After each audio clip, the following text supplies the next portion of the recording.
sources in the Enforcement Directorate have confirmed to India today that authorities in Singapore and Mauritius have already begun a probe into the various bank accounts of the former cricket czar Lalit Modi. And this after both the countries received a letter rogatory from India.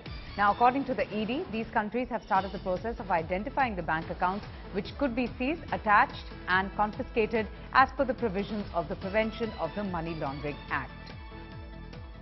Our correspondent Viren Singh Gunavat now joins us for more. Viren, first the ED, demanded a red corner notice against Lalit Modi, and now, of course, there is news coming in of both Singapore and Mauritius trying to, identify his bank accounts and the companies, and also, planning to seize it. So clearly, troubles are mounting for the former IPL czar.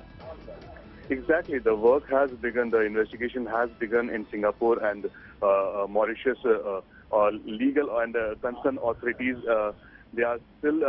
This entire probe is at a very initial stage as of now, because they are still gathering all the details of the bank accounts that Lalit Modi, his family members, and the maze of the companies he has in both the countries.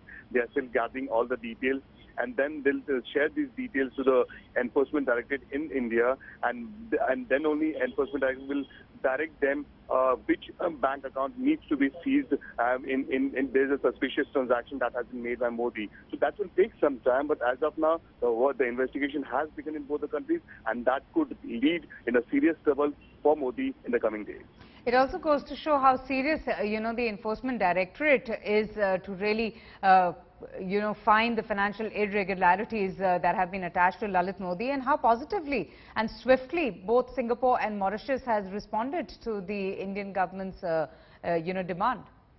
As of now, Enforcement Directorate confirms that they are getting positive response from Singapore and Mauritius government. In fact, if you remember, when in the case of the